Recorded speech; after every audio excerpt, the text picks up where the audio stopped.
Going. All right, everyone, we'll go ahead and get started. Could I have your attention, please? So good afternoon. My name is Amy Hunter. I'm co-president of Delta Omega, the Gamma Mu chapter here at WVU.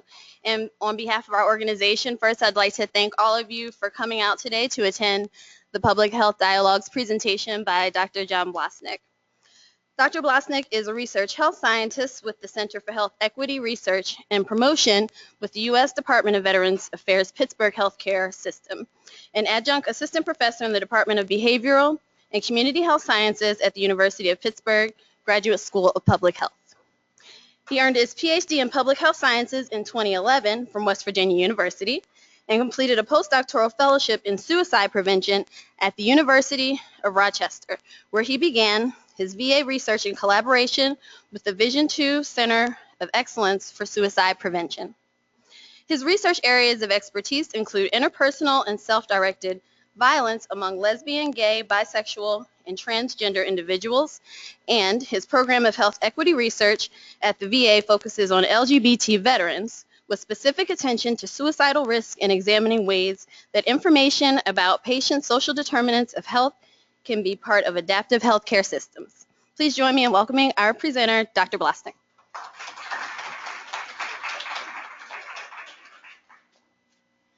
Hello, hello, hello, everybody. So it's nice to see some familiar faces, but being back here, I've noticed that not everything stays the same because I almost got lost just coming into the building. So I guess in that regard, some things never change. So thanks for making time to come to listen to my talk about suicide risk in transgender populations. You know, it's cold. On behalf of the people of Pennsylvania, I apologize for the groundhogs. Erroneous forecast that we weren't supposed to have any more of this. But I'll just go ahead and start with this to hopefully warm all of your hearts. Oh, I don't know how to do that.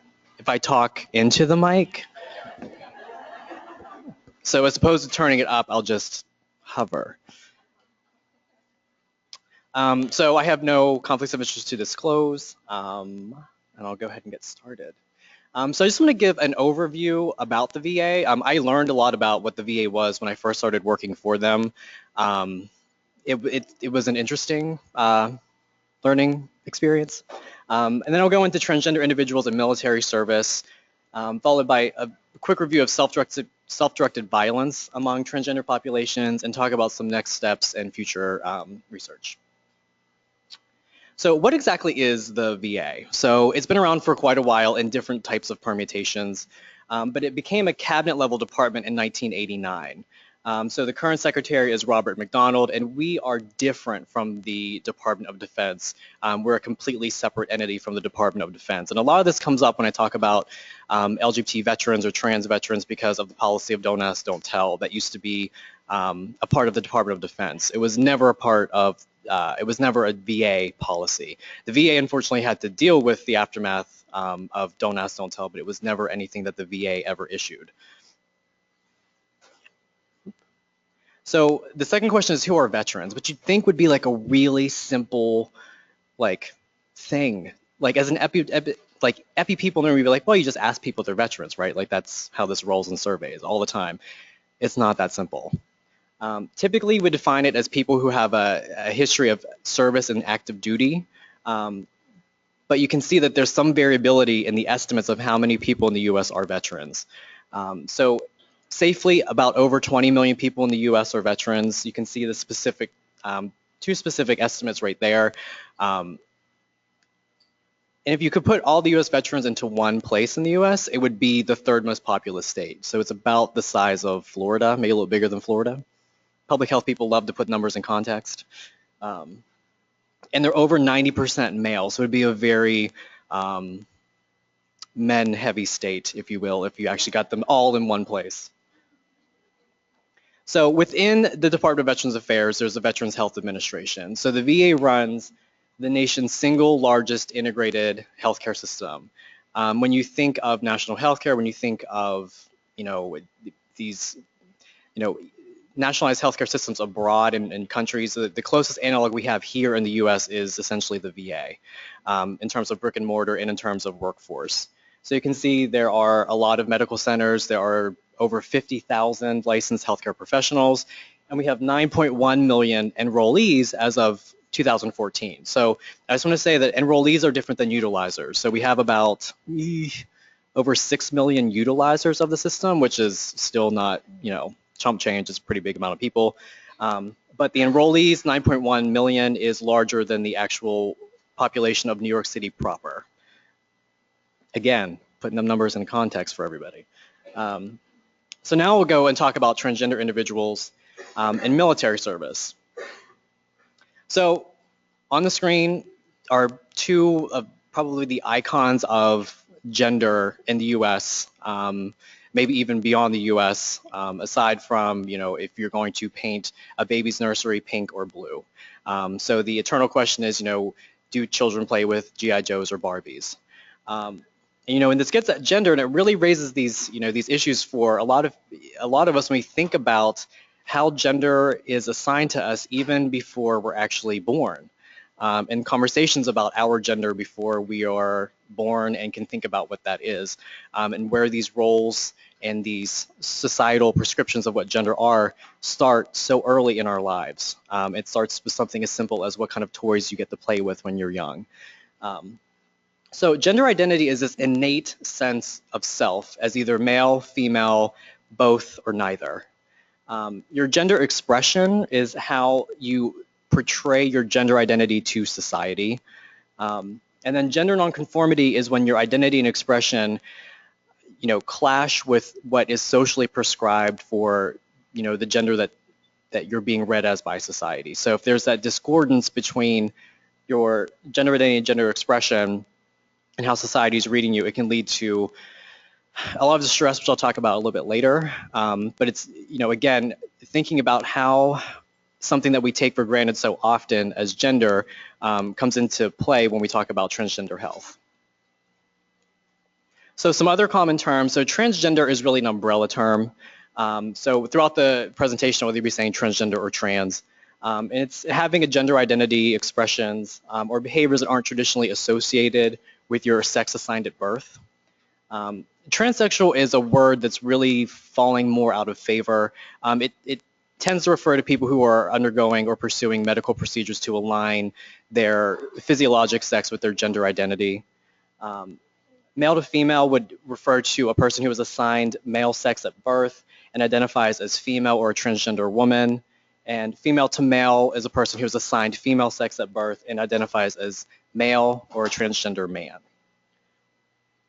But again, there are people identify in a lot of ways. So the eternal question that you get is how many people in the U.S. are trans? So the best estimates we have come from a demographer named Gary Gates. He works at the Williams Institute at UCLA, and he's done some magical.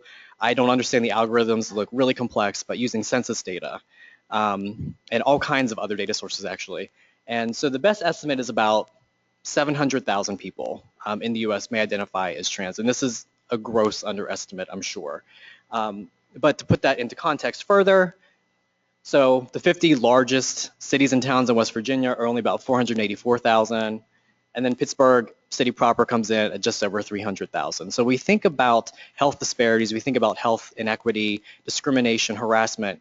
Could we imagine saying, well, maybe I shouldn't say this in a room sitting at WVU, but people from Pittsburgh, 300,000 people just don't get this because they're from Pittsburgh, or they are treated a certain way because they're from Pittsburgh. So it's a decent amount of people that we're talking about here when we think about the breadth of health disparities for this population. And again, like I said, an underestimate at that. So I want to focus more specifically among trans and military. This is just fascinating to me. So here in the first picture is a screenshot of a headline that ran in the 50s. It says, XGI becomes blonde beauty. So this was the story of Christine Jorgensen, who was probably, I don't know if it was the first, but at least the first in terms of notoriety, transgender woman in the US. And Christine was drafted and served in World War II. Then went to Denmark for transition and came back to the US. In the middle here, this is Barry Winchell, and this person in the bottom of the picture is Calpurnia Adams. So Barry Winchell served in the Army, and he was stationed at Fort Campbell in Kentucky, and he fell in love with Calpurnia Adams. It turns out Calpurnia is a trans woman. When his fellow soldiers at the base found out about it, he endured all sorts of physical assault and harassment because of it, and he was eventually beaten to death with a baseball bat by a fellow soldier on base in Fort Campbell. This was a huge story in the 90s, mainly because of how it really called attention to the policy of don't ask, don't tell, which I had talked about a little bit earlier. You know, Barry's sexual orientation aside, you know, this is an example of how this is a person who was not, the trans person not in the military, but how trans issues can affect people who may not identify as transgender. So this isn't just, you know, transgender individuals. These are also about the people who care about trans people, the people who love trans people.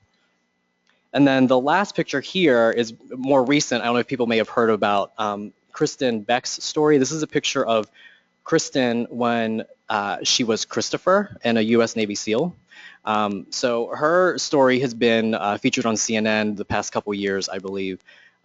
So these three, you know, stories I just wanted to tell quickly to get a sense of how entrenched trans issues are in the military and how interesting it is when people think about this, because they, you know, when they think about the military and how rigid it is and, you know, it's 90% men, you know, trans issues aren't always on the forefront of the mind, but hopefully by the end of the talk, I'll convince you that they should be.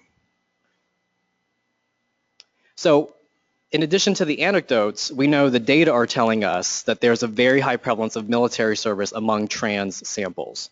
So the National Transgender Discrimination Survey is currently the largest survey of trans and gender nonconforming people. It's, I think, over 6,400 people. And they found a prevalence, about 20% of the sample reported military service. Some colleagues of mine in Boston did a survey in Massachusetts, and they found that in a sample of male to female individuals, 30% reported service in the military.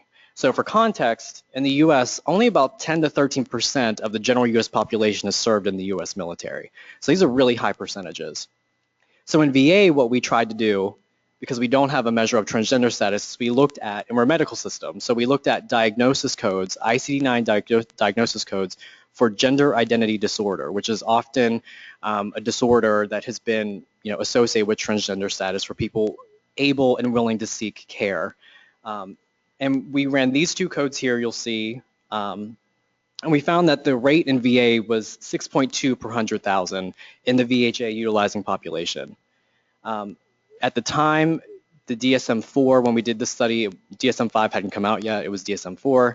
DSM-4 estimates was about 4.3 per 100,000 in the US, and all of this is still predicated on, you know, not a whole lot of research. So the estimates and the numbers are still shaky, I'll give you that. So we, you know, essentially in the VA, we have a higher rate of people with at least GID as a marker of transgender status. Now, I do want to take a break. First, to say a word about GID. Second, to remind people of the time when like TVs weighed like 300 pounds and they were like furniture. That's the one I kind of grew up with. I remember it swiveled a little bit, but you could seriously like serve dinner on top of the TV. It was, now you just hang them on the wall. So a quick word about GID. The first word, well, we don't use it anymore. So that is so DSM-4. We are now in DSM-5. The research I'll be talking about now, we did before DSM-5 came out. So if I still use GID, that's the reason why. That's the way the variable was defined when we did this research. Now it's gender dysphoria in DSM-5. It's controversial. You know, the thinking behind is that it's pathologizing people and it's not pathologizing the social structures that cause distress in people. It's my own personal opinion. There's nothing wrong with trans people. You take any person and you subject them to that kind of discrimination and harassment, they're probably going to not fare well in the mental health department. So the fact that we are pathologizing people and rather not looking at the context in which people live, That's part and parcel of this whole issue of having to use a code to define people. As a researcher, it's the best that we had. As a person, honestly, it still feels not good to use this as a way to find people in our records, but it's, it's where we can start building a foundation. And then lastly, not all people with GID or gender dysphoria identify as trans, and not all trans people have GID or gender dysphoria. From the National Transgender Discrimination Survey I mentioned earlier, 50% of them reported having a GID diagnosis. So just keep that in mind. I'd given this talk a little before, and one of the people in the audience was really hung up that I was using the term GID and gender dysphoria and how we enumerated our population based on a proxy measure of transgender status. And I felt bad because I talked about this in the limitation section, but this person was just felt really uncomfortable the whole time, and I felt so horrible that I hadn't gotten this out of the way, because I was like, I know that this is not the best thing. So I wanted to put that out sooner, that my mea culpa is that this is not the best thing. And we're back. So we were able to run the numbers through VA data each year. So this line just shows you the increasing prevalence of GID in the VA across the period of time that we were able to monitor the study. We stopped in 2011. And 2011 is a really important year, which I'll get to in a little bit. So the other question, when people ask me like, so how many people are trans in the US? And then I, talk about all the stuff about the military. They're like, well, why in the world are so many people in the military trans, or why are trans people going to the military? So we've thought about this a lot, and I collaborate with a psychiatrist named George Brown. He works in Tennessee, and he's worked with trans people, since the 80s. He's been an advocate, a practitioner, and so when he would, work with these patients, and most of them were men, because this is, again, the VA, so it's a lot of people who were assigned male at birth, who at the time identified as men. He found a very common narrative among the group. And so he deemed this narrative the flight into hypermasculinity, which basically the tenets of it are that, young men experiencing gender identity problems or questioning their gender seek out hypermasculine structures in society because they think it's going to cure them. And so what is more manly than shooting a bazooka or driving a tank? So there's a lot of people who go into the military thinking that this will, essentially make them real men. And some of the stories he would tell, they're just kind of jarring because, what he heard from people is that, somehow people found each other, like people always do, in the military. So, the people who would survive, and at the time it was a lot of Vietnam veterans, but that a lot of, the men who were feeling, conflicts about their gender would often volunteer for the most hazardous missions in Vietnam, essentially suicide missions, because they didn't care if they lived or died. If they lived, then they were just a hero and you were just the man of all men. But if they didn't survive, it was like, well, it's more of me trying to fight this off. So it was just, it's really, it's so fascinating to think about how this has played out over time. And how people have kind of informally been in these systems and we've never been able to find them or look for them. So the second thing, GID comes up again, is that GID occurs in more natal males than natal females, so people born male versus people born female, at a ratio of about 3 to 1. So with the VA being over 90%, we have the population that you would need to find a rare condition. And then lastly, we have policies that affirm transgender care in the VA. A national directive came out in June of 2011 that spoke specifically about the types of care VA provides to transgender veterans. So this includes mental health treatment, counseling. This includes cross-sex hormone therapy. It does not include any sort of surgical procedure, but it does include post-operative care at the moment. That's what the policy or the directive covers. In a nutshell, it's much more complicated than that. There's all sorts of federal speak wording in there, but that's the distilled version of it. And then finally, there's an increasing visibility of trans people in society in general, which is an awesome thing. Caitlyn Jenner has been like everywhere. So I think that there are more people discussing trans issues, Laverne Cox, Orange is the New Black, bringing up, things that people are finally talking about on more of a wide scale sort of way. So I think that that's probably also contributing to why we see more veterans in the VA, people more willing to come forward. So with that, I'll bring it down to self-directed violence. And so I always get this to tell them earlier that like as a suicide researcher, people was like, oh, that must be like super sad. And it is. Like it is. It can get really, really heavy sometimes, but it reminds me that I mean, life is short and you just have to kind of like make your own fun in life. So hopefully if I get a little lighter in this part of the talk or throughout the talk, like it's really just kind of meant to like, put people at ease. It is sad, but it's an imperative. So it keeps me interested in it. So we do know from there's not a whole lot of research on trans health. But in the studies that we do have, what keeps surfacing is this very, very high prevalence of lifetime self-directed violence. So this infographic, like don't worry about the citations, it's just kind of meant to depict for you, showing the prevalence of, this is lifetime suicide ideation. These studies have documented in trans samples, various trans samples over time, different time periods, and then what the prevalence in the US is. And you can see that these are all leaps and bounds ahead of what the US would be. And so this summary is for lifetime suicide attempt. And you can see still these numbers, these estimates are far and above what we would expect to see in a general US population sample. And this last one here, about 41%, that was the estimate from the National Transgender Discrimination Survey. So the largest survey of trans and gender nonconforming people, and their prevalence was 41%, said that at some point in time they had tried to kill themselves in their life. So in the VA, what we were able to do is take the cohort that we enumerated using the GID code. And in VA, we have this database called the Suicide Prevention Applications Network, or SPAN, because a day without an acronym in the VA would be like a day without breathing.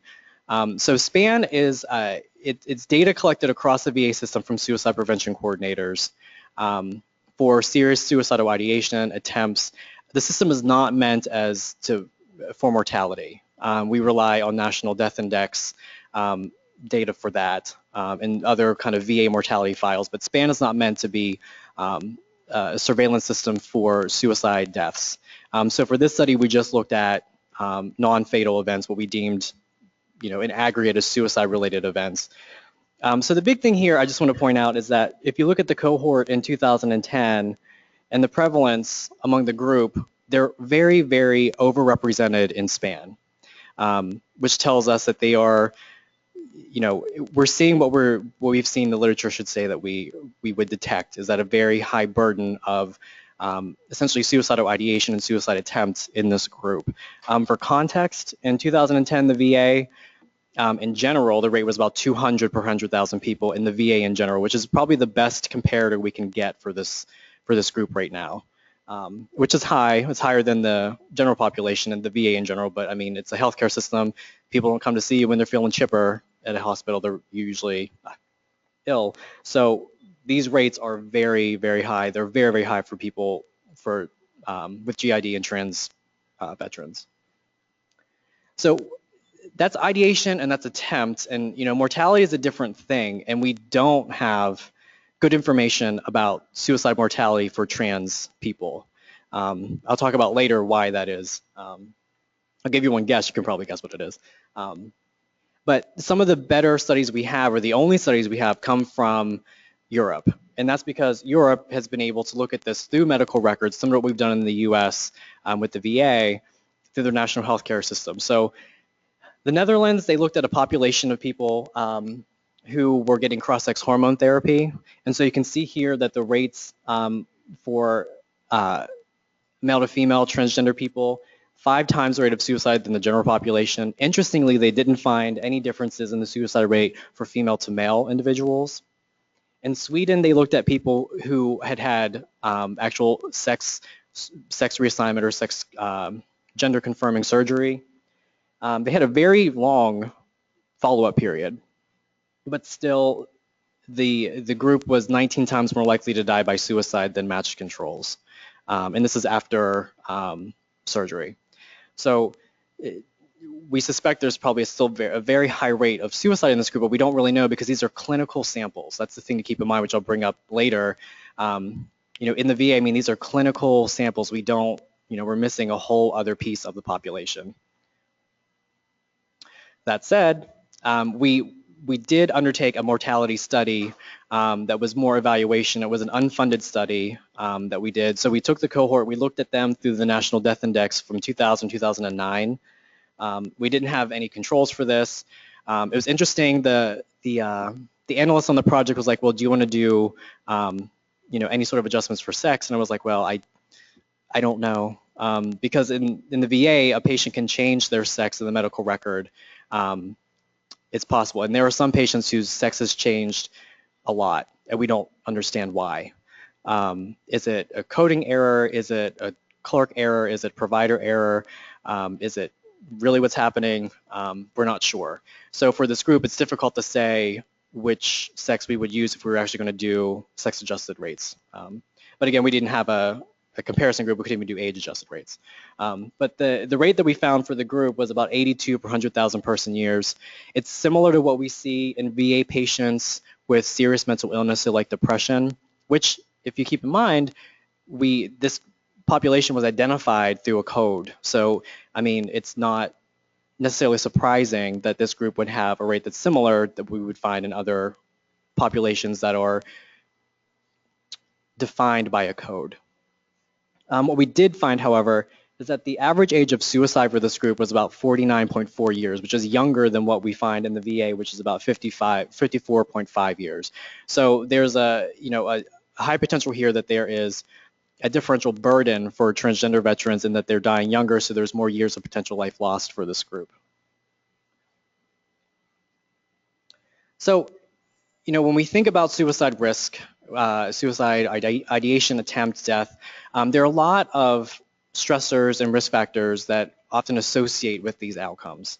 And so from the National Transgender Discrimination Survey, and from a lot of other research, we know that trans populations experience a very, very, very high rate of essentially social stressors.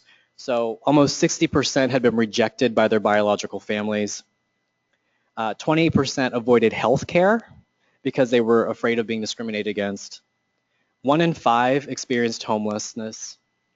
The unemployment rate for this group was twice that of the US at the time that the study was undertaken. 26% reported being physically assaulted, and that asterisk there is because the question of physical assault was about very specific context. So were you physically assaulted by a family member? Were you physically assaulted in a healthcare setting? Were you physically assaulted in an institution like prison or in schools? So this is probably an underestimate of physical assault in this population. But if you look at the report, I encourage you to look at the report, the amount of people that anyone reported being assaulted in a healthcare facility is astonishing, because people did report that they were assaulted in a healthcare setting. So when we think about social stressors, social determinants, this is like probably should be, if not the informal logo for public health, as Bronfenbrenner's a socio-ecological model. We've seen this ad nauseum. Every single social behavioral theory class, you see this diagram. And it's really the theory that undergirds a lot of LGBT health studies, because we know that context really matters. It plays a lot in people's health. We get it in public health. When you're working in VA and working in a healthcare setting, it's interesting to see how it's not that like the healthcare system doesn't get it, but it becomes an issue of priority. How, in negotiating, how can we integrate social determinants and social stressors into the clinical visit, when this clinical visit, I have 10 minutes to ask Mr. Smith about his diabetes care and make sure he doesn't get another wound on his foot. I ain't got time to ask him about how how he's doing his job, how his kids are, how his relationship with his spouse is, how his finances are. Like, I ain't got time for that. I didn't mean to like sweep around it, but that's essentially what it boils down to, is that, it's a It's salient, we know it is. Research continues to tell us that it's important, but we really have to begin to think about, from an implementation side, how can we make this more of a priority in the system?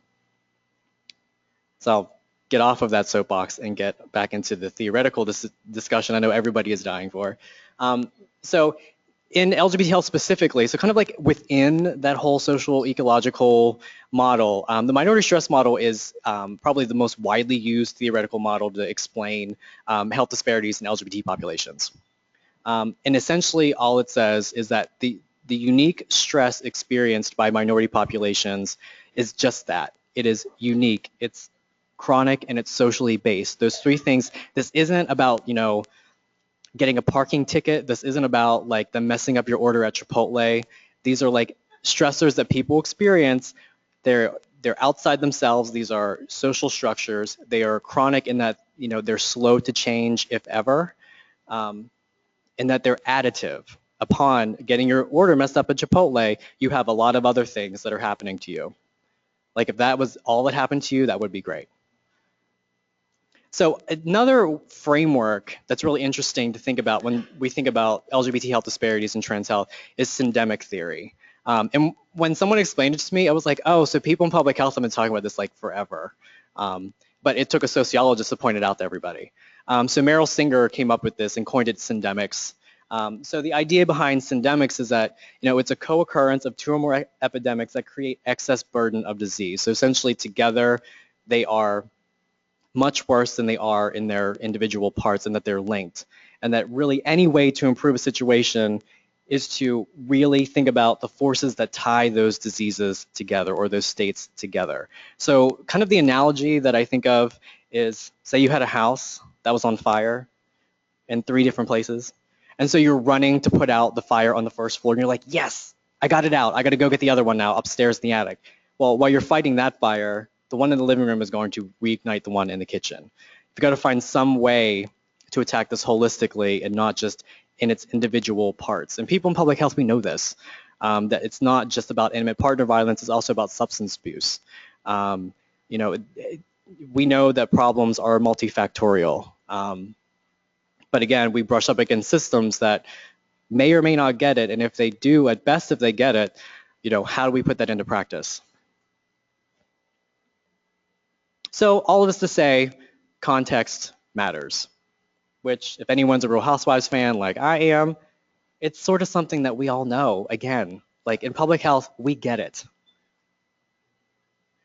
So when we think about social stress and how it ties in with physical health, there's developing literature, but really social stress gets around mental health issues. We really think about mental health most when we think about social stressors. And it comes up a lot when we think about suicide research and these constant things that that pop up when we try to find out, either kind of precipitating events or something that may have played a role in people who experience enough distress that they begin to harm themselves. So, the Institute of Medicine gets it, but the sad thing about this is that it's only been it's not even 2 years old. So the Institute of Medicine issued a report pushing healthcare systems to say, hey, how can you improve your electronic health records to include social and behavioral measures of health? Because this really matters. People don't just magically appear in your clinic, and you have them for 15 minutes and think you're going to make like a huge impact. I mean, we wonder about non-compliance and why patients don't listen to what their physicians tell them. You think about issues of people who don't show up for appointments. A lot goes on outside of the clinic that we don't ask about, we don't take into account because, we just kind of think, well, that's not really, I can't change that. I'm reminded of a story when I was at Rochester of a clinician, and she told me she got a call. One of her patients was admitted for a suicide attempt. They'd stabilized her, but she was going to go in and visit her. And she's like, I know that she'll be admitted again. Like, they'll stabilize her. Like, I'll either write her a refill for her antidepressant, but she'll definitely be back into the ER with another attempt. She's like, I hope she'll be in for an attempt. She won't actually kill herself. She goes, because they're going to release her with her prescription, and she's going to go to substandard housing, to a partner that abuses her, where there are issues of unemployment, where the kids are being threatened to be taken away by CYS. She's like, I can't write a prescription for any of that stuff. She's like, I got her for 10 minutes in my clinic and I can give her a re-up for antidepressants, but I can give her referrals. I don't know if her partner will actually do that or take her to see this if she has transportation. I don't really know. So it just spoke, I mean, from a public health person, you're just like, there are so many things right here, but from a system perspective, where are the intervention points that you can get at this patient? Because suicide is not like other forms of other forms of death or other forms of disease, if you will. It's so, there's so many factors involved in it, and it's so complex. And I really didn't give you the kind of suicide 101 talk in the beginning, but it's the 10th leading cause of death in the U.S., and it's been going up for years now. Over 40,000 people die by suicide in the U.S. every year. So we know that issues of homelessness, violence, and financial strain often are associated with people who are experiencing suicidal risk. So our question in VA was, we have this IOM report saying that, oh, you totally have to start doing this stuff, and research saying like, no, really you do, because this stuff is really important. So we wanted to figure out, are there ways we can, find these in the medical record in VA, in the electronic health records? And if we can find them, how do they associate with mental health diagnoses? So in this very busy slide, which I will walk you through, I'll show you now that our cohort of patients with GID in the VA stands at just over 6,000. So we're getting ready to do a search for new patients from the next available year of data in VA, which is coming up soon. So this number should go up. But this is how we defined social stressors from the medical record. So we looked at housing instability, which was defined as an ICD-9 diagnosis code for lack of housing and inadequate housing. And for each one of these, there are unique, we just poured through the catalog to find these codes that might get around to this. Now, these codes, that's just it. They're ICD-9 codes. In any other system, an ICD-9 code is for billing purposes. In the VA, we don't got that because we're a national healthcare system. So how we treat ICD-9 codes in VA is kind of a phenomenon in and of itself. The clinicians, the MDs on my team who were, helping me formulate this plan, they were just like, you'll never find anything. They're like, we didn't even know these codes existed. If I treat a patient for a laceration, I treat a patient for a laceration. I don't write that it was because they got stabbed or whatever. Like that may come up in the conversation, but I'm not going to put that in my notes. And I was like, okay. I'm like, so you don't, but could I just look anyway? You never really know. And so you'll see here this V71.5, this is a really arcane code. This is observation following a rape or an inflicted injury. A really, really arcane code, but it didn't come back at 0. The people on my team were like, you won't find it, there'll just be a bunch of zeros. I'm like, well, maybe they will, maybe they won't. There could be miscodes. That's always another possibility in here. But what we were, again, finding with these proxy measures, these kind of imperfect measures, are that it's still lumping around, what the literature would tell us we should find. Very high, prevalence of housing instability, very high prevalence of financial strain markers, and very high prevalence of violence for these patients. And so this Venn diagram just shows you how things overlap. So here you'll see there's about 6.5% who had all 3 of them at some point in time in the record, and the biggest overlap, which kind of makes sense, is for financial strain and housing instability. About 13% had codes for both. So, lots of numbers on the table, but it just, I wanted to show that for each one of these things, they were all independently significantly associated with every one of the mental health outcomes we thought to look at here, which was mood disorders, PTSD, alcohol abuse, illicit drug abuse, tobacco use, and suicidal risk. And those were all, I can talk about later how we define those using ICD-9 codes as well. But the important thing here is that they were turning out in the hypothesized way that we thought that they would. So the next part of it we undertook was looking at them as kind of a count. So we divided people into categories of people who reported none of the stressors, people who reported 1, people who reported 2, and then people who reported 3. And then looked at how the associations panned out with each of the mental health diagnosis codes. But these were all adjusted for age. Sex was defined as the sex at last visit, race, ethnicity, and marital status. And just here you can see across every single one of them this increasing dose response like association happening. That we hypothesize that we would see, that people experiencing more of them would probably not be faring very well in mental health. Again, from like a public health standpoint, we're just like, rip out the front page, there's a headline, like we know all of this, but healthcare systems really don't. It's kind of amazing how there's a divide between, public health and healthcare practice. It's kind of mystifying to me how we got this far, and these conversations are now still just kind of forming around how to bring a public health perspective into healthcare settings. So for anyone in the room who may know me, how could I say it? Like Tina Fey is probably a kindred spirit of mine.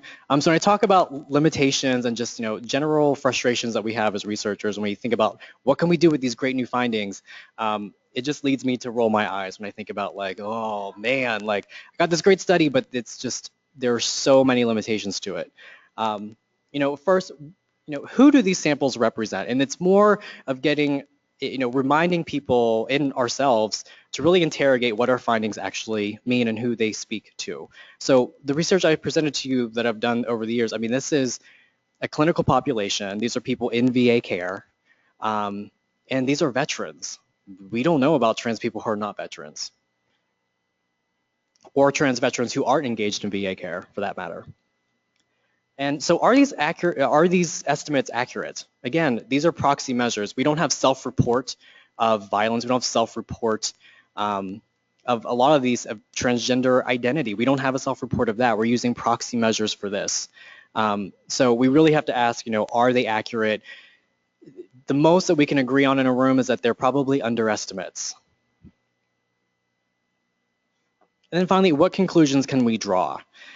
So again, I talked about these social stressors and how they're associated with suicide risk, suicide mortality. But when we talk about suicide death, we have to be very careful about making causal statements about what caused someone to kill themselves. Again, it's such a complex thing that as a researcher, I'm always humbled to know that I don't know, and that the research that we do is often we raise way more questions than we ever really answer. Which I guess is great for job security, or I don't know, something that keeps us on that treadmill, I suppose. And that really more research is necessary. Shocker, right? Shocker. So on that, I will go ahead and talk about next steps and some future research. So when we think about enhancing care for trans individuals, questions we need to think about are how do trans patients interact with suicide prevention and intervention efforts? Do we need to tailor them? Would that be more helpful? Or is it just messaging? VA has taken Herculean efforts to suicide prevention, hiring suicide prevention coordinators at every single VAMC across the country. It's a massive workforce of people. We don't know if trans people avail themselves of those services. Not a clue yet. And asking these bigger questions of how we can improve the blueprint for the patient-centered medical home to include these social factors that we know impact health. We know it. But how do we begin to incorporate them into clinical visits and incorporate non-clinical factors into these outcomes? And then how would treating social needs, how would that improve medical treatment? And then how would that improve health outcomes in the end? Have no clue. So any bright young scholars in the audience want to go ahead and jump on that and answer that, that'd be great.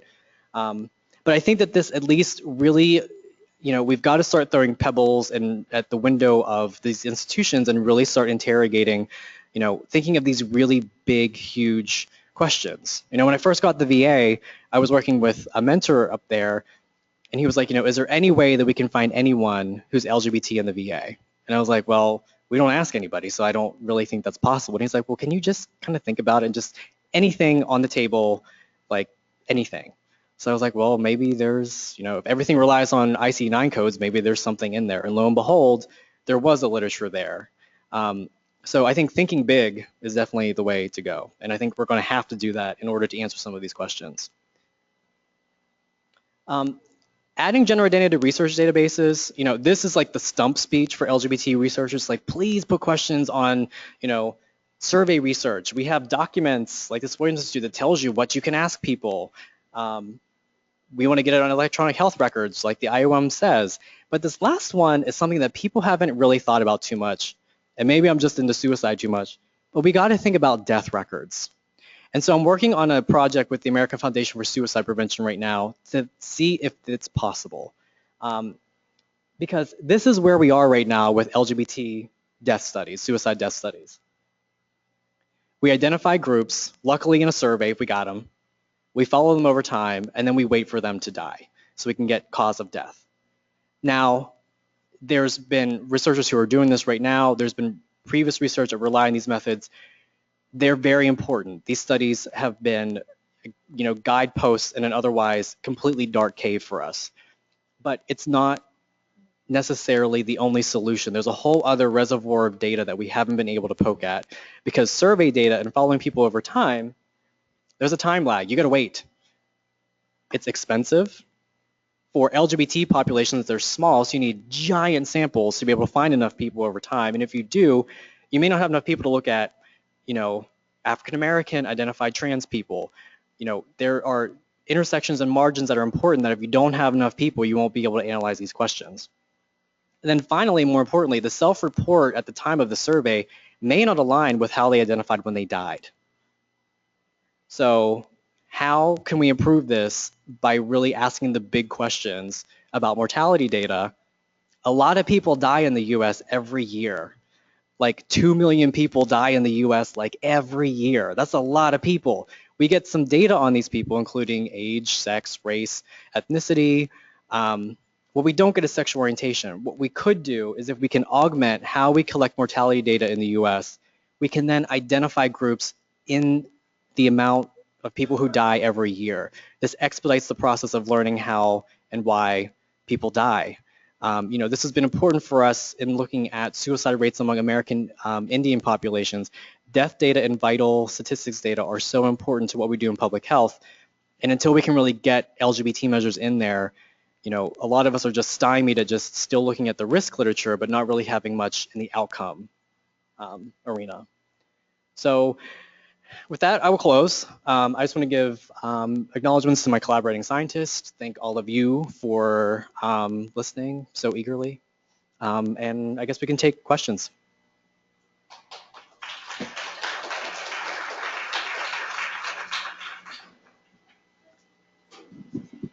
Just a quick plug. For any questions that may warrant a deeper discussion, we are hosting a meet and greet with Dr. Blosnich in Irma Bird Room 101 when we're out of here.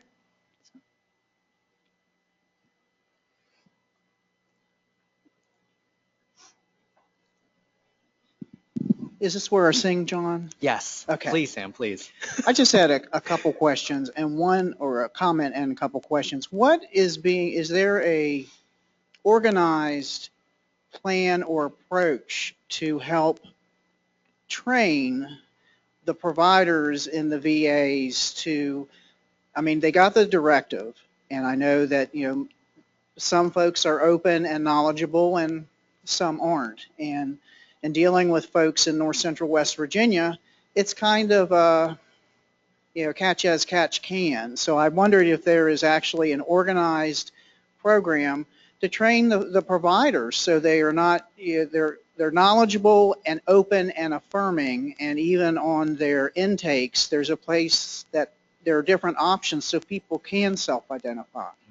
And then my second comment about the mortality data is going to be a challenge for LGB and or T folks, because many times families who perhaps have not been in the picture for years, when their loved one dies, they may, out of shame, guilt, whatever, not report the accurate orientation. Or one of the pieces with trans people particularly is you go back to the old name, even if it's been legally changed, the old, the announced birth, sex, and present them at a viewing as their birth gender. And there's a whole movement called Death with Dignity to hopefully change that. But I know that mortality stats are, somehow, it sounds bizarre, sort of self-reported, particularly if a family gets involved that's embarrassed. So for the mortality thing, I'll take first. So the project we're working on is focusing solely on violent deaths. So these are deaths that get reported to NVDRS, the National Violent Death Reporting System at CDC. So these are people who may have died by suicide, homicide, any sort of unintentional injury that may have resulted in some sort of investigation. And so we're training death investigators. So death investigators actually speak to and gather evidence at the scene about the decedent. So we're wondering if there's a way that we can get them trained, because NVDRS is adding, they may have already added, I think, LGBT items into their database. The problem is no one's there to fill it up, and that people haven't been trained to figure out how to do it. So we're going back to where we think is, the best route, which we've identified death investigators as a first step to pilot test this training with them. There are a lot of people who are involved in death processes, or death, death information is so fascinating in how people are identified. We can't even, in VA we undertook a project looking at veteran status on death records and how much that actually aligned with federal records of military service. These are things you would think would be pretty cut and dry, and they're not. So Sam, you're exactly right. It is going to be an extremely bumpy process, and we don't know where it will go. But while the field is also saying get these on surveys, we're just kind of the burrs in the feet of people in the mortality wing saying, yeah, can you also do this for death data? Because that'd be great, thanks. But we're also trying to help them by finding a way to pilot it, because it's very different. Surveys, you're asking living people. Death data, you're asking survivors. Best case, we can get people who were close to the person who died. That could be a spouse, a roommate, friends, if family were estranged or out of the question or out of the picture. But we realize there will be situations where there won't. The next of kin may be that estranged family member who will be like, I don't know what you're talking about. So we're piloting. We're going to find out what we are going to do find out when it goes into the field, which is pretty exciting stuff. And then for the VA, there have been a lot of programs rolled out for the directive. So we have internal resources for people that have concatenated kind of like a peer review of seminal papers, guidelines, clinical best practices, types of things for people to access. We've done a lot of live meeting trainings for people, but for people in LGBT health fields, it's usually when you have these things, it's a lot of the choir that you're talking to. And the people who don't want to have anything to do with it will not attend because these are voluntary trainings. The VA started a special LGBT program within the VA Office of Patient Care Services and Central Office. So we have 2 LGBT program directors, Michael Koth in Houston and Jillian Shippard in Boston. And so they've been kind of overseeing these kind of needs. And we also have a transgender clinical consultation network. So specific sites, Loma Linda, Tucson, and Minneapolis right now are the hub sites. So clinicians who have questions can do teleconsulting with them to speak with, an identified expert in VA for trans health to get those questions answered. And those are just kind of the beginnings of that.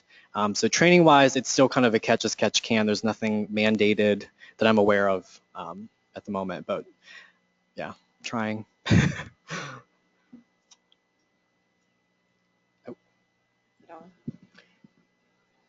I go? Can you hear me? Sure. Yes. Hi, Okay. Dee. Hi. So given that GID and the term is falling out of favor, is it still true that some insurance companies, some healthcare providers will require that diagnosis as a precursor to a trans individual getting sexual reassignment surgery or hormone replacement? I'm not sure how it may vary across. I've heard that, and if so, if the term goes away, then how will individuals who need that diagnosis, get that medicine or get what they need? And that's probably not applicable in the VA. but I've heard that about in other healthcare organizations, that diagnosis is needed in order for care to then be given. Because unless it rises to that level where a diagnosis is needed, then they think the person will just change their mind sometime, you know. Right. Yeah, I'm not sure how it will play out with the new ICD-10 that just Yeah. came out and how the differences in DSM-4 and 5 have translated into how that. My guess, if I had to offer one, is that I,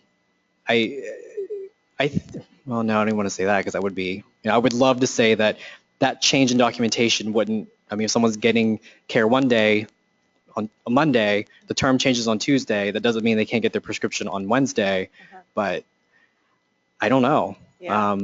It's a scary prospect. I'm not sure how it shakes out in the actual insurance coverage, healthcare provision arena. And I have one more question. So if the term transsexual is falling out of favor as well, does the trans community then want to move towards kind of blurring that distinction between folks who do have sexual reassignment surgery and those who don't, and just have both populations fall under the umbrella term of transgender?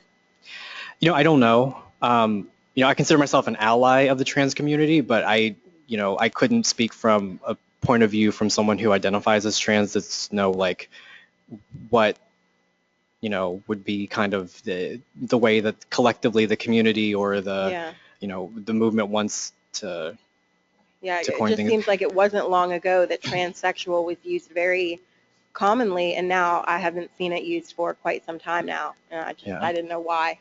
And some of it, this kind of gets back to Sam's point about, what we, in terms of training and, what we tell people, because they're like, well, what do I say to people? What if I mess up their name? We're like, well, you apologize and you keep going like you would at a party. If you say, hey, and you totally forget someone's name, or you call, Rick Steve, and you're like, oh, sorry about that. And you just keep moving. But yeah, it's about asking about preferred pronouns and just making the effort and the acknowledgement and not getting too hung up if you stumble on it. I get the impression that, a lot of trans people have an immense amount of patience to teach people. And we've heard from trans patients, colleagues have done focus group studies of some patients who, they're willing and able to, educate their providers about things. And, some of it's been more like, this is kind of like etiquette school, but, I'm still a person. So this is my name. If you can call me by that name, that'd be great. But when it gets down to care, they're like, I'm the patient and I'm not supposed to tell you where to look for this stuff. I'm coming to you for advice. Like, I'm willing to go a certain distance with you, but at another point, I'm going to need you to help me out. Like, this is why I'm here. So that's kind of been the tension and figuring out, like, training wise and trying to include the voice of the veteran in the research that we do. So it's a lot of this is in its infancy in terms of VA and how we're rolling things out. And health systems in general, I think it's a developing area.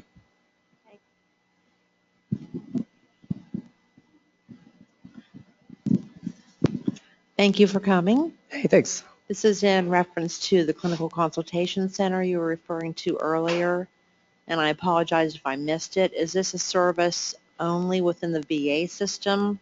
It's not for general primary care providers? Correct. It could be primary care providers in VA, but it's solely in the VA system that they access it, yeah. I'm confused. Why are you trying to sway away from that terminology again? Sway away from the GID you were saying? Well, a lot of it's because you were saying you went to a presentation before and you didn't want to offend anyone. Well, it's mainly about, as researchers, we don't always have the clearest variable that we would want. Mm-hmm. So for trans health stuff, I would really want people who say they self-identify as trans versus having this proxy measure in the background, because all of this research is secondary analysis of existing records. We have no idea. We've never spoken with or surveyed any of these patient populations. Mm-hmm. So it's just a matter of, making sure that the findings are, consumed in a very circumspect way and that people know, the limitations off the bat and that there are certain, I mean, for trans people, I would imagine that it's, in this person in the audience who I'm talking, it can be really frustrating if it's, why are you using this term and not this one? And so it's mainly just, being really upfront that, we're using GID. It's the best we had to identify this group, but it's not representative. We're not clear how many people with GID would self-identify as trans. We haven't had a chance to ask them. So it's mainly just like a major caveat kind of thing. And speaking of pronouns, you were saying like speaking of microphone, I'm sorry. Speaking of pronouns, like you were saying like some of them would like to be called the other one. Well, speaking of Caitlyn Jenner, because I'm like into the whole celebrity thingy, like she wants people to call her she, but like at the same time she wants her kids to call her dad. So I don't understand that whole like process. It's very confusing. I mean, I think that it can be, but I think that at the end of the day, it's just respecting, her wishes and what she asked for. And I think in a patient interaction, that's what we, I think that's what we strive for. Is just, how does a person want to be referred to, and just kind of remember. And if they have a different context in which they use different pronouns, that's their identity and their negotiation. But for the, our interaction, it's this, and it's just, it is what it is, and things are complex, and we try to roll with the complexity. I'm sorry, I think we're about out of time for questions, but again, please feel free to join us for the meet and greet with Dr. Blosnich in Irma Bird, room 101. And on behalf of Delta Omega, thank you so much for coming. Hey, thank all of you. Very enjoyable. And a quick plug for our organization within the School of Public Health here. We are hosting a social in the Mountain Lair Bowling Alley this evening from 6:30 to 8:30. So if you feel like coming and bowling with us, please do join. Have a great day.